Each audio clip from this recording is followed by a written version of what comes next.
Hello students, एक बार फिर से आप लोगों का स्वागत है आपके अपने चैनल मिश्रा एजुकेशन सेंटर पर। और एक बार फिर से मैं हाजिर हूँ आपके सामने कुछ इम्पोर्टेंट क्वेश्चन लेके। ठीक है, और ये क्वेश्चन ऐसे हैं जो कि आपके जो भी क्लास 10th का जो मैथ्स हुआ है, मैथ्स का जो पेपर हुआ है सीबीएसई का, उनके क्वेश्चंस मैं लेके आया हूँ आज। ठीक है, तो इन क्वेश्चंस को आज मैं पूरा डिटेल में समझाने वाला हूँ। ठीक है, पूरी मतलब उससे समझाऊंगा, क्योंकि जो पूरे डिटेल में और जो मतलब इसका जो बेसिक कॉन्सेप्ट है वो भी बताऊंगा साथ के साथ, ताकि जो नए स्टूडेंट्स जो भी क्लास 10th में आए हैं उनको इन क्वेश्चनों को समझने में प्रॉब्लम ना हो, और जो बच्चे एग्ज़ाम दे चुके हैं वो अपने आंसर्स को मैच कर सकते हैं, अपने सॉल्यूशन को मैच कर सकते हैं। ठीक है, तो अगर हम इस क्वेश्चन की बात करें, जो मैंने पहला क्वेश्चन लिख रखा है, ये क्वेश्चन जो है आपका जो सीबीएसई बोर्ड का जो एग्ज़ाम हुआ है अभी, ठीक है,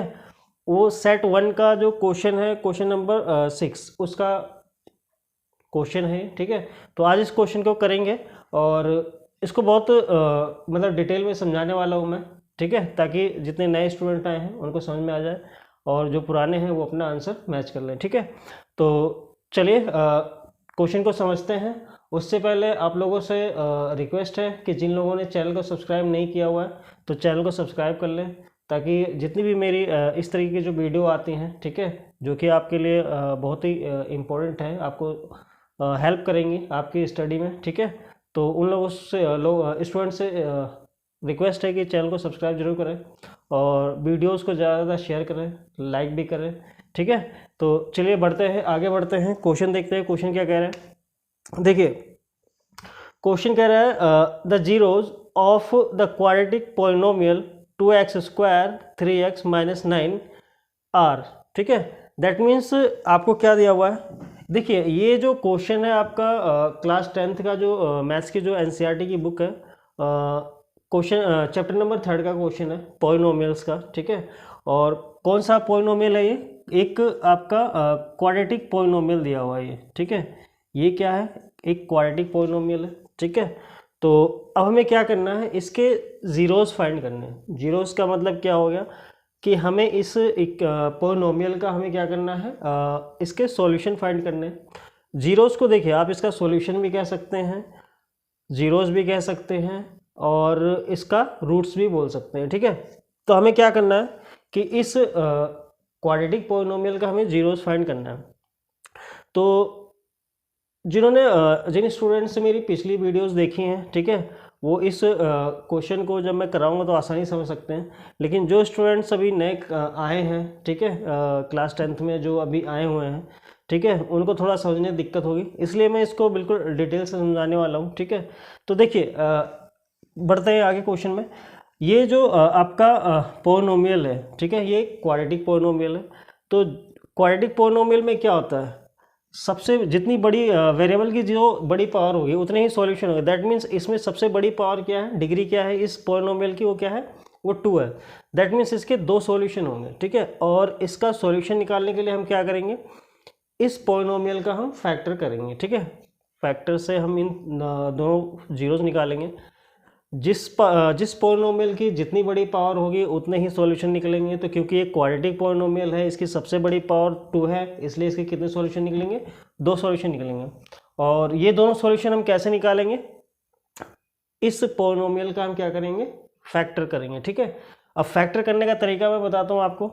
देखिए इसको हम बोलते हैं कोफिशिएंट बोलेंगे। ठीक है, और ये हमारा क्या होता है, कांस्टेंट वैल्यू होती है। तो हम क्या करेंगे, सबसे पहले कोफिशिएंट और कांस्टेंट वैल्यू को हम क्या करेंगे, मल्टीप्लाई करेंगे। कैसे, हमने क्या करा, 2 × 9 कर दिया, तो कितना आ गया आपका, वो आ गया 18। ठीक है, जो हमारा x² का जो वेरिएबल है वो हमने 2 ले लिया और ये कांस्टेंट वैल्यू ले लिया हमने, कितना आ गया, मल्टीप्लाई करने में कितना आ गया, 18 आ गया।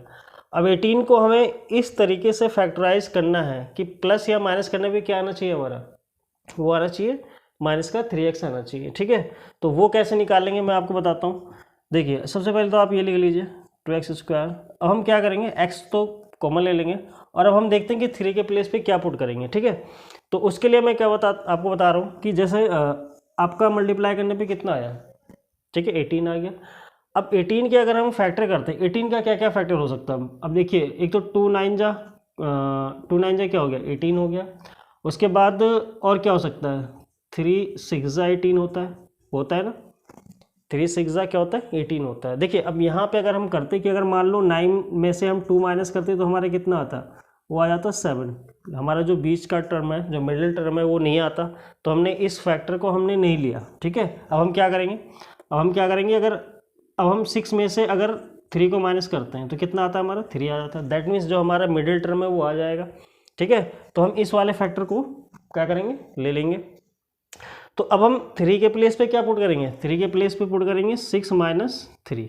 ठीक है, ये पुट करेंगे, और माइनस का कितना दिया हुआ, 9 दिया हुआ, ये दिया हुआ है हमारा। अब हम क्या करेंगे, इसको मल्टीप्लाई करेंगे, एक्स वेरिएबल की जो मल्टीप्लाई करेंगे अंदर कितना आ जाएगा, 6x आ जाएगा, और ये प्लस का 3x। तो अब आप यहाँ पे क्या ऑब्जर्व कर रहे हैं कि अगर आप इसको सॉल्व करते हैं, तो क्या आ जाता है, -3 आता है। लेकिन अब हमें दोबारा सॉल्व नहीं करना, हमें इसके फैक्टर फाइंड करने हैं, इसलिए हमने इसको क्या करा, फैक्टराइज किया। अब नेक्स्ट स्टेप क्या होगा हमारा, कि अब हम क्या करेंगे, इनको हम कॉमन ले लेंगे। कॉमन ले लीजिए, फर्स्ट 2 टर्म जो दिए हुए हैं उसमें से कॉमन ले लीजिए, कितना आएगा, इसमें से 3x कॉमन आ जाएगा। तो यहाँ पे x और यहाँ पे 2 3 जा 6, यहाँ पे 3 आ जाएगा। यहाँ से क्या कॉमन आएगा, 3 कॉमन आएगा, तो 3 3 जा 3 कॉमन आ जाएगा, यहाँ पे x आएगा, यहाँ पे 3 आ गया। ठीक है, ये आ गया। अब हमारे दो फैक्टर कैसे बन गए, हमारे कैसे बन गए, ये हो गए 3x + 3। एक तो ये फैक्टर आ गया हमारा, एक सेकेंड, हमने यहाँ से कॉमन लिया था, यहाँ से हमने 2 कॉमन लिया था, सॉरी ये 2 कॉमन लिया था हमने। ठीक है, तो यहाँ पे एक तो हमारा ये और ये फैक्टर बन गया। ठीक है, और इन दोनों में से आप एक ले लेंगे तो x - 3 आ जाएगा। ये हमारा 2 फैक्टर बन गया।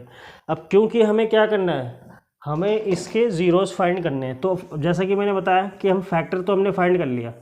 ठीक है, अब हमें इसके ज़ीरोज़ फाइंड करने हैं, तो ज़ीरोज़ फाइंड करने के लिए क्या करना होगा, हमें ज़ीरोज़ फाइंड करने के लिए हम क्या करेंगे, जैसे फर्स्ट फैक्टर जो आपका वो ये दिया हुआ है, इसके इक्वल में हम 0 पुट कर देंगे, तो क्या आ जाएगा यहाँ पे, यहाँ से हमारी जो x की वैल्यू आ जाएगी, 3 को उधर ले जाएंगे राइट हैंड साइड पे, तो ये आ जाएगा।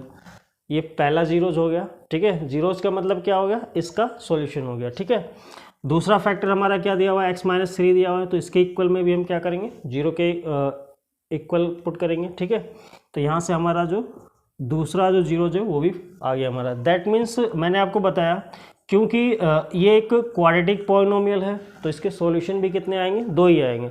तो कितने सॉल्यूशन आए, 2 आए। दैट मीन्स 2 ज़ीरोज़ हो गई। तो इस क्वेश्चन में हमें क्या करना था, यही करना था। ठीक है, उम्मीद है आप लोगों को समझ में आया होगा। तो किस तरीके से हम क्वाड्रेटिक पॉलिनोमियल को फैक्टर करके उसके ज़ीरोज़ निकाल सकते हैं, उम्मीद है आप लोगों को समझ में आया होगा। ठीक है,